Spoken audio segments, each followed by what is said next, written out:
এই আহলে হাদিস দেওবন্দি তাবলীগীদের জন্মদাতার দ্বিতীয় কিতাব। জি, এই সব কিতাব আমরা আমাদের কিতাবও পড়ি আর তাদের কিতাবও লাইব্রেরিতে সংগ্রহ রেখেছি। জি। কেউ যদি আলোচনাতে বসতে চায় এনি টাইম প্রস্তুত মুসলমান। কেউ প্রশ্ন জিজ্ঞেস করবে তো বলে, কোন টাইম, কোন দেওবন্দি, কোন তাবলীগী, কোন জামাতি, কোন আহলে হাদিসের মুল্লা যদি আলোচনার টেবিলে বসতে চায়, যে কোনো মুহূর্তে মুরারোয়ের মাটিতে আলোচনাতে বসতে প্রস্তুত আছি মুসলমান। মারহাবা মারহাবা। বসুন না, আলোচনাতে বসুন না।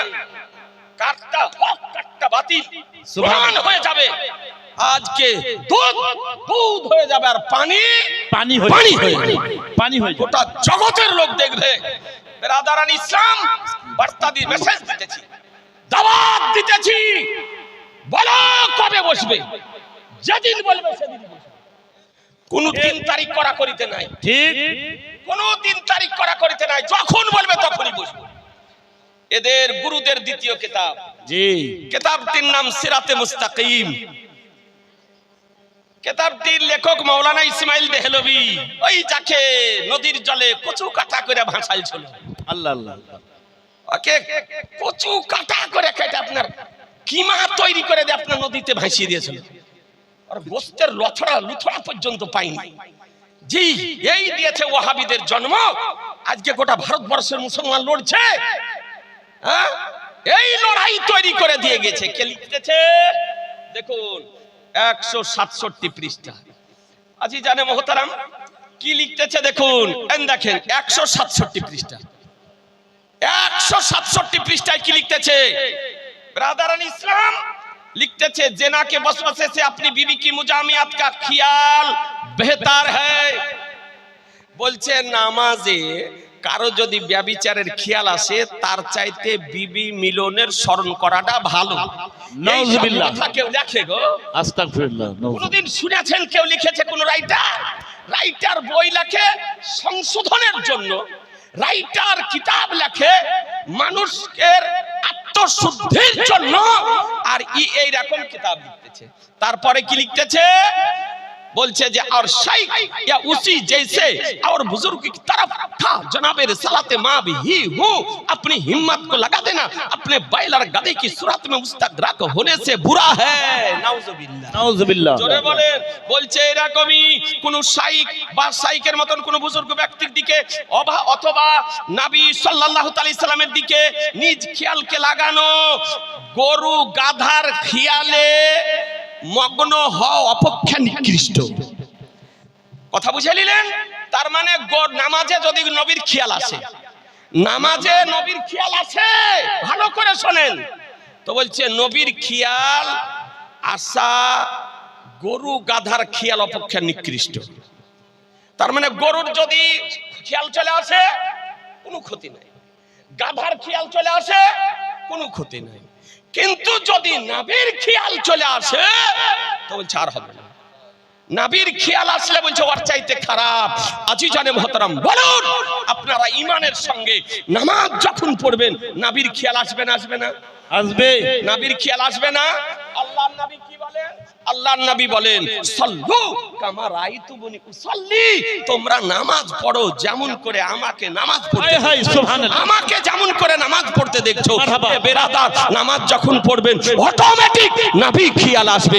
অর্থাৎ নামাজ কেমন করে পড়বেন, নবী যেমন করে পড়েছেন, কিয়াম কেমন করে করবেন, নবী যেমন করে করেছেন, কিরাত কেমন করে করবেন, নবী যেমন করে করেছেন, আপনি রুকু কেমন করে করবেন, নবী যেমন করে করেছেন, তাসবিহ কেমন করে পড়বেন, নবী যেমন করে পড়েছেন, সাজদা কেমন করে করবেন, নবী যেমন করে করেছেন, তাসবিহ কেমন করে পড়বেন, নবী যেমন করে পড়েছেন, কায়দা কেমন করে করবেন, নবী যেমন করে করেছেন, সালাম কেমন করে ফিরাবেন, নবী যেমন করে ফিরিয়েছেন। তাহলে বোঝা গেল কিয়াম যখন করবেন নবী স্মরণ আসবে, কিরাত যখন করবেন নবী স্মরণ আসবে, রুকু যখন করবেন নবী স্মরণ আসবে, তাসবিহ যখন পড়বেন নবী স্মরণ আসবে, সাজদা যখন করবেন নবী স্মরণ আসবে, কায়দা যখন করবেন নবী স্মরণ আসবে, সালাম যখন ফিরাবেন নবী স্মরণ আসবে।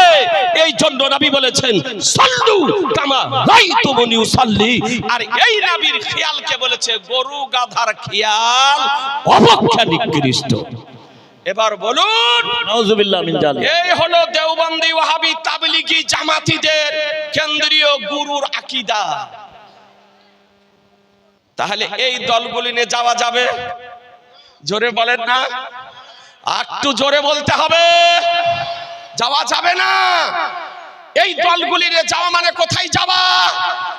জাহান্নামে যাও। আমি অনুরোধ করব, রিকোয়েস্ট করব, আবেদন করব, কোন আমার শিক্ষিত ভাই আজকে সুন্নি হানাফির ঘরে আপনার জন্ম হওয়ার পর যদি কোনো বিভ্রান্তিমূলক কারো বক্তব্য শুনে এই ইউটিউবের বা ফেসবুকের এইরকম কোন নির্বোধ অজ্ঞ আজকে জ্ঞান পাপী এইরকম জাহেলে মুরাক্কাবের বক্তব্য শুনে যদি বিভ্রান্তির জালে পড়ে হাবুডুবু যদি খান, আপনাকে আজ আহলুস সুন্নাত ওয়াল জামাতের আজকে মঞ্চ থেকে দাওয়াত দিতেছি, আপনি ফিরে আসুন মুসলমান, সংশোধন হয়ে যায়, ফিরে আসুন সুন্নি জামাতের আকীদাবলীর উপরে। তারপরে কি লিখতেছে এ বেরাদার ইসলাম, কয়েকটা কিতাব দেখায়। আচ্ছা আপনাকে দেখিয়ে দিই, এই দেখেন এই কিতাবটির নাম হেফজুল ঈমান।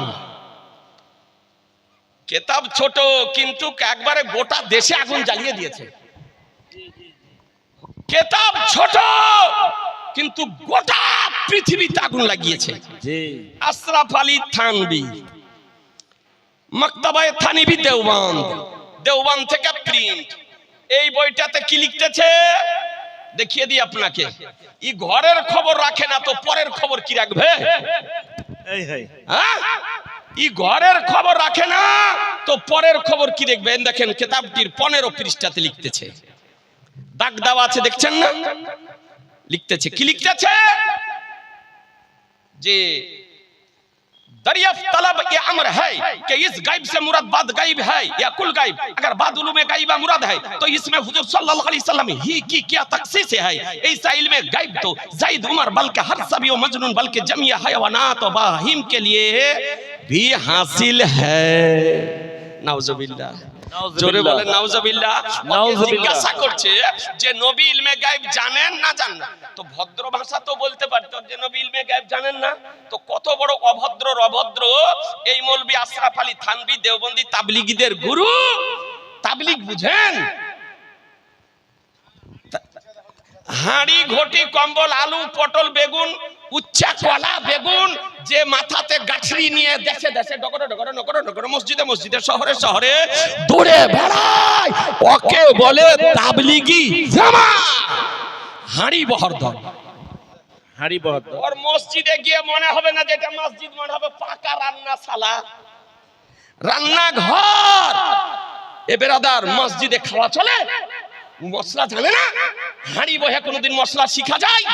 খোদার ঘরে খাওয়া চলে না, খোদার ঘরে শোয়া চলে না, খোদার ঘরে বিশ্রাম করা চলে না, খোদার ঘরে গল্প করা চলে না, খোদার ঘরে জোরে হাঁটা চলে না, খোদার ঘরে আপনার এইরকম দুনিয়াবি কোনো কাজ চলে না। খোদার ঘরে ইবাদত করার জন্য আর ও আপনার লাখ ডাকিয়া ঘুমাচ্ছে, জি ভূত পর্যন্ত পালিয়ে যাবে এমন জোরে এক একজন আপনার নাকের আওয়াজ হয় আর ও আপনার নামাজ পড়ছে। এই কি বলতেছে?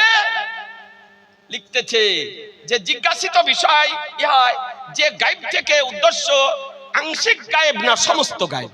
নবী আংশিক গায়েব জানেন না পূর্ণ গায়েব জানেন? তো বলছে যে পূর্ণ গায়েব তো আল্লাহ জানেন, পূর্ণ গায়েব আল্লাহ জানেন, আংশিক গায়েব নবী জানেন। এতে নবীর কি বিশেষত্ব? क्या तखसीस है? কে বিশেষত্ব? এই রকম ইলমে গায়েব, এই রকম ইলমে গায়েব জায়েদও জানে, আমরও জানে, বাচ্চা তো জানে, পাগলও জানে, সমস্ত জীব জন্তুতে জানে। নাও যা দেখুন বলছে নবী যে আংশিক ইলমে গায়েব জানে, এই রকম আংশিক ইলমে গায়েব যায়েদ বাকার পাগল মাজনুন বাচ্চা জীব জন্তু জানোয়ারে জানে। বলুন মুসলমান, নবীর জ্ঞানকে যদি জীব জন্তু জানোয়ারের জ্ঞানের সঙ্গে তুলনা করা হয়, পাগলের জ্ঞানের সঙ্গে তুলনা করা হয়, বাচ্চার জ্ঞানের সঙ্গে তুলনা করা হয়, মুসলমান থাকবে না কাফের হবে? জোরে বলতে হবে, কাফের হবে, কাফের। এই জন্য আমরা মেসেজ দিতে চাই, দাওয়াত দিতে চায়, এখনো সময় আছে। ওই কুফরি আকীদা প্রচারকারী দল থেকে বেরিয়ে আহলুস সুন্নাত আল জামাতের প্ল্যাটফর্মে আসুন। আশরাফ আলী থানভী তাহলে দেওবন্দি তাবলিগীদের গুরু। ও আমার নবীর জ্ঞানকে জীবজন্তু জানোয়ার পাগলের জ্ঞানের সঙ্গে তুলনা করেছে। এবার দেখুন আশরাফ আলী থানভী